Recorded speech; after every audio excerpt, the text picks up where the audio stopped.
الحمدللہ رب العالمین والصلاة والسلام علی سید الانبیاء والمرسلین اما بعد۔ جناب صدر، حکم حضرات اور معزز سامعین، موضوع مقالہ ہے ندوۃ العلماء اپنے اولین مؤسسین کی تحریروں کے آئینے میں۔ تعارف و مقاصد۔ حضرات، ندوۃ العلماء بلند مقاصد کی حامل ایک علمی، فکری، دعوتی اور ثقافتی سحر انگیز تحریک کا نام ہے جو ایسے پرخطر ماحول میں منصۂ شہود پر آئی جس میں ایک طرف سامراجیت کی فکری تہذیبی تسلط اور اس کی الغار تھی، تو دوسری طرف عالم اسلام اپنی نشو و نما و ارتقاء اور ذہنی ترقی کی صلاحیتیں کھو چکا تھا۔ بالفاظ دیگر، تازہ دم مغرب اور ضعیف و ناتواں مشرق کی باہمی کشمکش جاری تھی۔ ایسے میں مسلمانان ہند دو طبقوں میں منقسم تھے۔ ایک طرف علماء دین تھے جو عربی مدارس سے قدیم طرز پر پڑھ کر نکلتے، تو دوسری جانب مغربی تعلیم یافتہ حضرات جو کالجوں اور یونیورسٹیوں کے ساختہ پرداختہ تھے، اور دونوں ہی اپنے رجحانات و تعلیمات پر ڈٹے ہوئے تھے۔ دونوں کے مابین اجنبیت و بیگانگی کی خلیج تھی۔ معاملہ انہی دو طبقوں کے درمیان منحصر نہیں تھا، بلکہ ملت کے مختلف مذہبی فرقے ایک دوسرے کو تحقیر و تذلیل کی نگاہ سے دیکھنے کی عادی ہو گئے تھے۔ فروعی مسائل میں اس قدر رد و قد کے معاملہ مناظروں اور مجادلوں سے آگے نکل کر سامراجیوں کے کوٹ تک جا پہنچتا، جس پر ان کو کھل کر ہنسنے کا موقع ملتا۔ ندوۃ العلماء کا قیام۔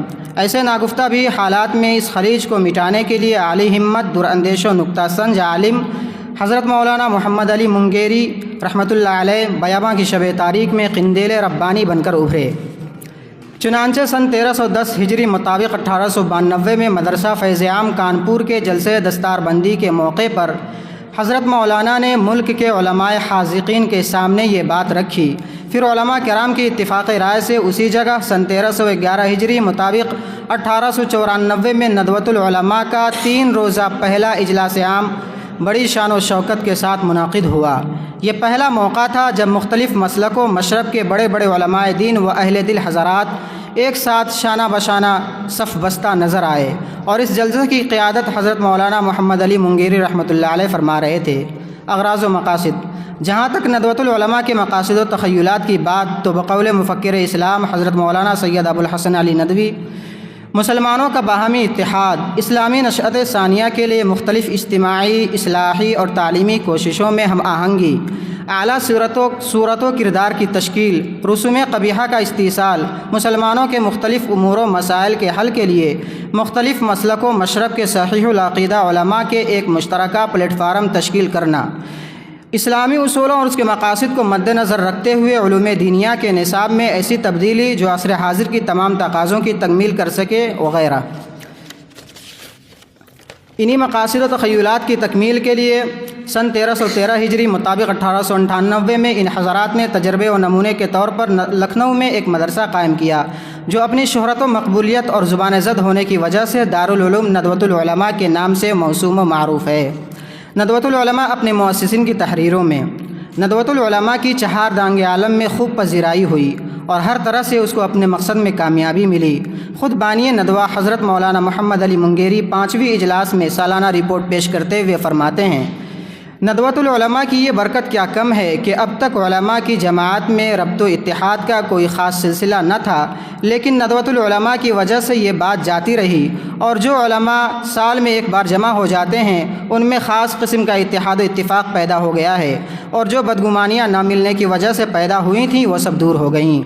اسی طرح 17ویں اجلاس کی صدارت میں حضرت مولانا حبیب الرحمن خان شروانی فرماتے ہیں، ندوۃ العلماء نے رفع نزاع کے لیے مختلف تدبیریں عمل میں لائے۔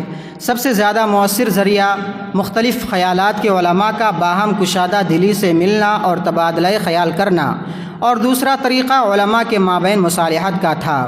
حضرات، ہندوستان ہی نہیں بلکہ عالم اسلام کے دینی مدارس کی نظام تعلیم و نصاب درس کی زبوں حالی پر ندوۃ العلماء کے مؤسسین کی گہری نظر تھی۔ چنانچہ علامہ شبلی نعمانی ندوۃ العلماء کا مجوزہ دارالعلوم کا نقشہ اپنے الفاظ میں یوں کھینچتے ہیں، تمام ہندوستان میں ایک بھی ایسا خالص دینی مدرسہ نہیں جو بلحاظ جامعیت و وسطیت کے مدرسہ اعظم کہلانے کا مستحق ہو، یعنی جس میں علوم دینیہ کی تعلیم ایسے کمال درجے تک دی جاتی ہو کہ تحقیق کا مرتبہ حاصل ہو سکے، جس میں اسلامی علوم کی تمام تر قدیم و نادر کتابیں فراہم کی گئی ہوں اور ایسے لوگ تیار کیے جاتے ہوں جو مخالفین کے اعتراضات کا جواب آج کل کے مذاق کے موافق دے سکیں۔